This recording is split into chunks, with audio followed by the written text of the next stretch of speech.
I think it starts off with setting expectations, and the earlier the better. Before the interview, when you interview a new employee, set the expectations of what you want. And I think it's a hard thing for any entrepreneur to do, or any manager in someone else's business, is to tell people what they want. They're hoping that people will pick up on the clues and the hints, but you need to get comfortable telling people, this is how I see the company growing. And if you don't have that vision, that's okay. Like, I didn't know my purpose for a long time. I didn't know where we were going. I couldn't see past the next month for the longest time. We iterated, we learned, we changed our business model. I questioned everything, and I shared all those struggles with the team. So you have to be open, you have to be transparent. Welcome to Grow Think Tank. This is the one and only place where you will get insight from the founders and the CEOs of the fastest growing privately held companies. I am the host. My name is Gene Hammett. I help leaders and their teams navigate the defining moments of their growth. Are you ready to grow? Today, we're going to talk about buy-in. Every leader I know when I talk to, they're like, how do you get employees to buy in? How do you get an employee to be committed? How do you get an employee to take ownership? Well, today, we're going to unpack how to get an employee to buy in.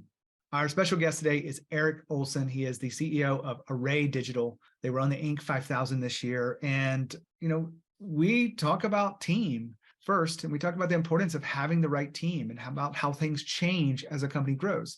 Secondly, we talk about buy-in, and that's the core of today's conversation, is him unpacking how he gets buy-in from young employees. How do we get them to stop being apathetic and stop being, sort of a contractor's mindset, but really be an employee? So how to get employee buy-in is our focus today. My job is to help you become the best leader you can be, to help you grow and scale your business, and even to help you grow the leaders around you. One way I work with people is just by having conversations about where they are right now and what they want to create and what's getting in the way. You're probably not aware of the blind spots that are in front of you, but if you are curious about having a conversation with an experienced coach, been doing this for over a decade, I'd love to get to know you. It's absolutely free. Why do I make it free? Because some of those clients, we build the kind of relationship and connection that they want to work with me. That's great. And sometimes they just want the plan and they come back to work with me. That's great too. Or sometimes they want the plan and they want to do it themselves, and they want to come back and say how important that was to their growth, whatever it may be. Those are three big reasons for why I do this for free. So if you're interested, just go to genehammett.com, schedule a call with me to talk about your business. We could talk about you, we could talk about your team, we could talk about your culture, we could talk about employee buy-in, we could talk about anything as it relates to you getting what you really want. Just go to genehammett.com and schedule your call. Now, here's the interview with Erik. Erik, how are you? Hey, Gene, I'm doing great. Thanks for having me today. We're going to have a great time on the podcast. Tell us a little bit about Array Digital. Sure. Yeah. So Array Digital is a digital marketing agency. We focus on helping managing partners of law firms with our digital marketing services. So digital marketing can be defined lots of different services, but what we have focused in on is website design and development, search engine optimization, online advertising, and social media. And we start everything with a strategy. There's a lot of agencies out there, they just jump right in and they'll just start, quote, SEOing your website, but they don't take the time to figure out what are your pain points, what are your goals, what are your objectives, what's working, what's not. They just start doing. We start by thinking, and then we execute on that. I know it's smart. You know from experience, when you don't do it, what happens, just to think tactically. But when you are working with people, lawyers that are trying to make this decision, what do you wish they knew, but they really don't seem to understand about the strategy of digital marketing? Great question. You know what? I would imagine you understand this, but like if you just start doing anything, whether it's digital marketing or something else, you'll get something. You'll have some sort of result. So let's say I want to shed in my backyard. If I just start building it and I don't have a plan, well, I'll probably end up with something, but it may not be something that I want to put my tools in. It doesn't lock. It gets wet when it rains. I may never even finish it. I probably won't finish it. Or the first strong wind that comes along, it'll fall down. And that's really what happens when it comes to a digital strategy or lack thereof. and look, it's natural, especially like as companies are maturing, they start with just a website, right? Because everybody knows you need a website, and they'll probably build it themselves, and then they think, well, I just need one more thing, and then I just need one more thing after that. And as time goes on, they tack on one more thing, one more thing, one more thing. But we all know that if you start to build a shed or a house or anything on a shaky foundation or no foundation at all, it will come crumbling down. So with digital and digital marketing, it's not so much that it'll fall apart, it just will never perform. And the whole point of marketing is to perform, to get attention in the marketplace, to get people to raise their hand, and to give you an opportunity to talk to them. My biggest pet peeve in marketing is something I think you understand. It's not about the website looking good. Like, yes, we can say, oh yeah, it looks good. Us business owners, we pay our digital marketing partners to go, yeah, it looks good, but it performs. It actually provided this leads. Let me tell you this story. I could go on and on about this because I think that's one area where people don't get it. But if I go back and back up to where you got here with Array Digital, you made the Inc. list, and it's pretty impressive to be able to make this Inc. list and be honored for your fast growth. But it's not just you. There's a whole bunch of people behind you that are aligned together around this. And we're going to unpack kind of the way you see leadership, and you have really created the team you need. Where do you want to start with this? Well, to your point, it's certainly not just me. I mean, I started the company about, well, I've been in business. I've been self-employed for 13 years, and I started this phase of the company about 9 years ago. It was literally me, a laptop, a cell phone, and a dining room table, and I was freelancing, and then I just kept getting more and more work, and then I knew that I needed to hire someone. So slowly but surely, I was hiring people, but I really topped out at about $800,000 of annual revenue. I struggled to get past that. I was all alone. I didn't know what I was doing, and I needed the expertise of team members that were bought in to what I was doing. So it's one thing to have, most entrepreneurs that start off, almost all of them, when they start off and they're the only employee of the company, they'll hire contractors. And I did that, of course. But what I found very quickly was that the contractor never had really bought in, because I was keeping them at a distance, right? I had an arm's length transaction going on with them, but I wanted more out of them. And I also realized that I couldn't expect more out of them if I didn't give them more. So that's when I realized I need to actually hire full-time employees, give them benefits. Yes, it's going to be more expensive. Yes, it's a risk. Yes, this may not work out in the long end, long term. And yes, they are going to get paid. And maybe I won't if I do this, but I had to take that risk and start building a legit team. And that's exactly what I did. And then over the years, in order to break through barrier after barrier, frankly, I had to churn through people. I had to get better people, and I had to start paying better and providing better benefits. And that's how we got to where we're at now is we have an amazing team with really strong expertise in a lot of the areas that we need expertise in. And also we don't bring on people in areas that we don't want to have expertise in. So we're very clear about what we do. Like before, I said websites, SEO, content is also in there, online advertising, and social media. That's a lot. And we need experts in all those areas. There's so much more we could do, but I'm not going to do that. I want to focus in and have those experts. Well, we talked about a team with buy-in. You said it 3 or 4 times in there. I think people are listening in going, all right, well, how do you get buy-in from people? I get the story of the contractors not bought in because they see the work that you're doing at the lowest form of, I got paid money, I'm going to do the job, and I'm going to do it exactly the way you told me to do it, nothing extra. Whereas buy-in is that person who's like creatively innovating, proactive in a different way, similar to the way you think about your business. How do you get buy-in across your team? Yeah, well, I think it starts off with setting expectations, and the earlier the better. Before the interview, when you interview a new employee, set the expectations of what you want. And I think it's a hard thing for any entrepreneur to do, or any manager in someone else's business, is to tell people what they want. They're hoping that people will pick up on the clues and the hints, but you need to get comfortable telling people, this is how I see the company growing.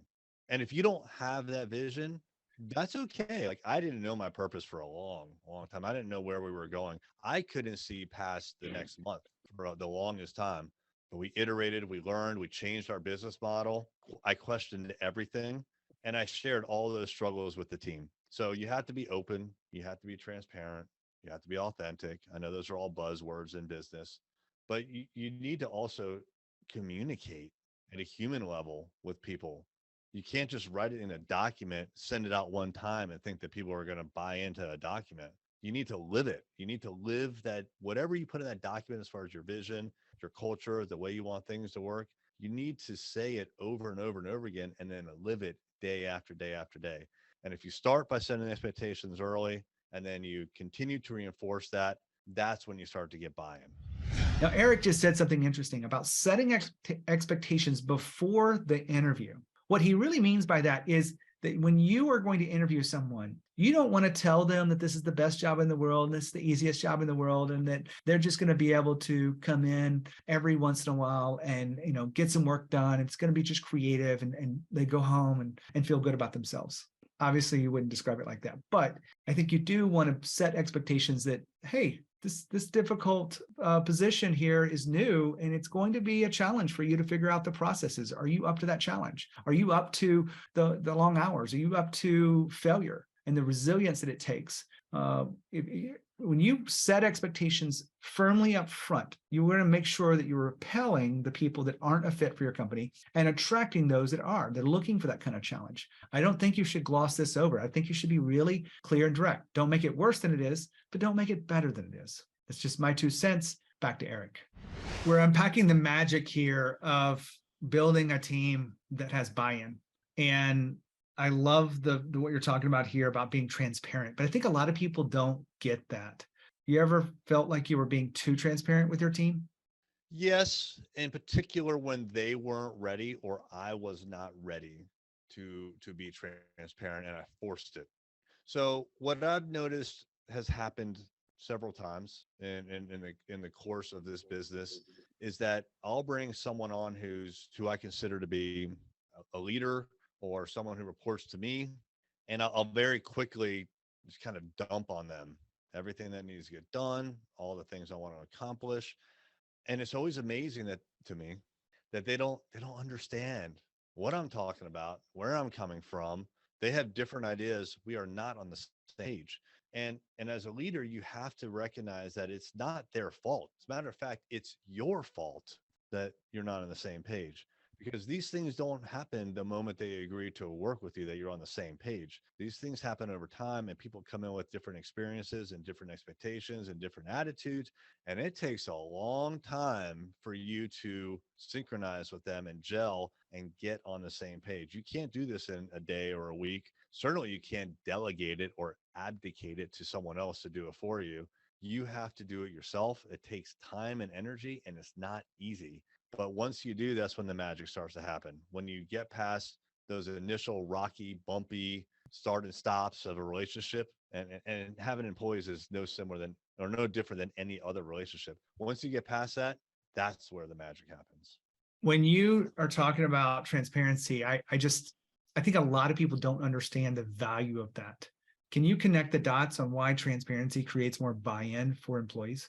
Yeah, absolutely. All right. So when I was an employee, I knew that we played games in the companies that I worked for, and the bigger the company, the bigger the game playing was. So as an example, I very quickly fell into, and early in my career, fell into the pattern of saying things like, when someone would complain about something, like in my department, I would say, "Oh, we'll look into that."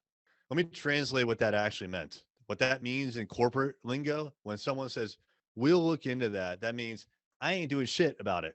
That's what it means, right? Unfortunately. But you play these games, or here's another one. I'll coordinate with such and such on that problem. What you just said is I ain't doing shit about that. And so like I fell into that trap. And again, the bigger the company that I worked for, the worse it was. And I recognized it was a problem for me. So I don't want that. I don't want to play that game. Like I personally, as an employee, I did not want to play that game. So I started to work for smaller companies and didn't really have that problem. One of our core values here at Array Digital is transparency for that particular reason. I want us to be completely transparent in our communication. Now, I'm not saying I expose everything, right? There are some things that I don't communicate. But when I do communicate, and for the things that the operations folks or the person that I'm talking to need to be aware of, I try to over communicate. I try to be transparent. I don't try to hint.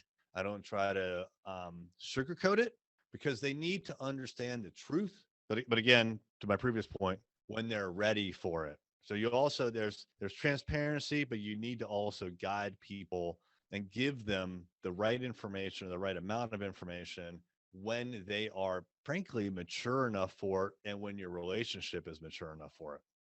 If you do, and I think the question was, why is transparency good, right? You do that and you don't have to play games anymore, right? Yeah. You can just focus on the work.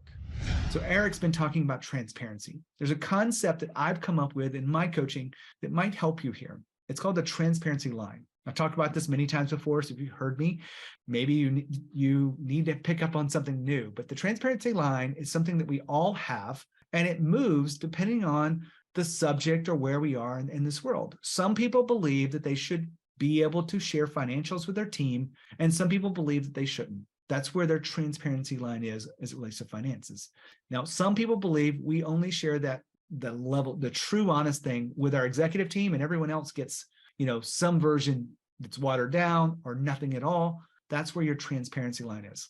As it relates to other things, could be strategy, could be, just, being able to give direct feedback to each other and talk about things that are going on in our lives. We all have a transparency line. I'm not saying that you should have your transparency line in any specific place, but just be aware of what you believe is right and wrong will be different from someone else. And I will urge you that more powerful leaders tend to be more transparent. If you really want to be an exceptional leader, you might challenge that transparency line and push it one way or the other so that you are a little bit more open with the people that you want buy-in from. It's really perfectly aligned with this concept of how to get an employee to buy in. So figure out where your transparency line is and see if you can push it a little bit. Back to Erik. I'm glad you're unpacking this and telling it like it really is, because I think there's a lot of leaders out there that don't realize they're saying those things, but hopefully they have a little new awareness to it when you told us, Erik. I want to go back to the whole big theme here is, I know we were going to talk about something completely different today, but you mentioned this buy-in. What else do you think contributes or gets in the way of employees that truly buy into the mission and to the work that you guys have? Yeah, I think most employers hope, frankly, that it's just a salary thing. It's not. Look, you have to pay your people an appropriate salary. You may want to consider bonusing them, but you need to be very clear about what that means, and it's not just more salary. It needs to be based on performance. So I say that most people think it's that easy, although they don't want to pay more money, but they hope it's, hey, if I just give them more money, they'll buy in. That's not the case. You won't get buy-in even if you double someone's salary. And I've tried doing that and it didn't work. Surprise, surprise, it didn't work. So one is you have to have a shared vision of the future. Mm-hmm. So one of the things that we arrived on about 4 years ago was we want to grow this agency to $100 million a year. And at first, frankly, it was, well, that's a big number. Like I'd love to have a $100 million agency, right?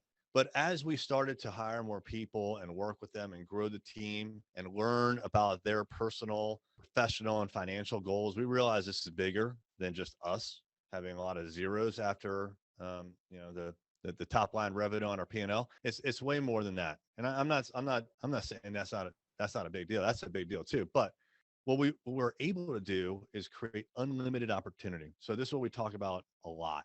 We want to create unlimited opportunity for our people. If we can grow this thing bigger, then I could take someone who started off as a junior content specialist, and I may have a need in another sister agency somewhere else for a manager or for a mid-career content specialist, and then a manager over here, and then a VP over there, right? I'm giving someone runway in the company. So I want them to have as much opportunity here as possible. So yeah, unlimited opportunity is what we've been talking about a lot here. It's the thing that we work on constantly, and it's the thing that we're trying to grow. Are you an Inc. 5000 CEO looking for a unique experience? My hope is that you want to take your business to the next level. You want to gather with other Inc. 5000 CEOs, which just isn't available in most of the peer groups that you're probably able to connect with. But when we get together, It's an intimate group of people that are growing their businesses. We're learning from each other about strategy, about execution, leadership, culture, and all things growth. Plus, we actually designed this to have deep conversations to get to the real issues so that you can really grow your business. And we do something fun.